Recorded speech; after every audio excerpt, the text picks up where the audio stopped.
In the 2000s, a type of video game reigned tyranny across every platform, that being licensed kids games.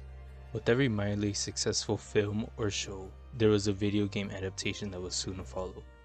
And two licensed kids games that I remember fondly are LEGO Indiana Jones and Kung Fu Panda for the 360. Why these two specifically?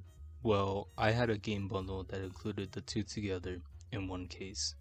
While both of these games featured very similar styles, that being action adventure, I greatly preferred LEGO Indiana Jones over Kung Fu Panda, as it just had so much better polish and unique things going on with it, while Kung Fu Panda had this extremely repetitive beat 'em up gameplay. And this game held a special place in my heart, so when I spotted it in a used game store recently, I instinctively bought it, as any sane man would.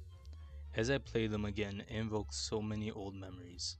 However, while playing, a question floated around in my mind. Why does this game bundle even exist? Like, yes, they are both licensed kids games, but one stems from a movie that came out in 2008, and other stems from a trilogy of movies that was released all the way back in the 80s. Additionally, these games share no common developer or publisher. LEGO Indiana Jones was developed by Telltale Games, then published by LucasArts, while Kung Fu Panda was developed by Luxoflux, XPEC Entertainment, Beenox, and Vicarious Visions, then published by Activision. So they are not similar in that respect. But then how did this bundle come to be? I set out to find the answer to this. Okay, so after countless nights of relentless research, I've discovered no answers to its existence. I went into this thing, I would uncover some hidden truth. Something along the lines of a Microsoft CEO had a wife that was dying from heart disease, and her dying wish was to see her favorite games, Kung Fu Panda and LEGO Indiana Jones, bundled together for the Xbox 360. But I didn't find anything like that, which is very disappointing.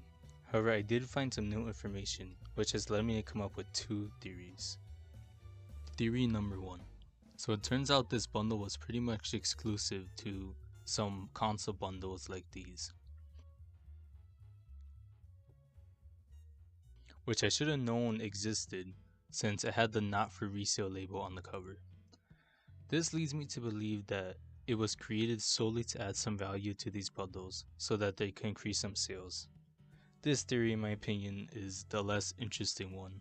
Theory number two, which I believe to be the most likely reason. Looking at both of these movie franchises that the games are based off of, I noticed a similarity that I didn't see before. These both had movies that released roughly around the same time in 2008. While that was obvious with Kung Fu Panda, I didn't realize that Indiana Jones was getting a new film that same year, after decades since the last one. So I think by bundling these games together, they would profit on the people who watched one of the two movies when they were released, or even better, those who had watched both movies, but I seriously thought that percentage was high. But sure, there was probably someone who did. And to that person that did, what are your priorities?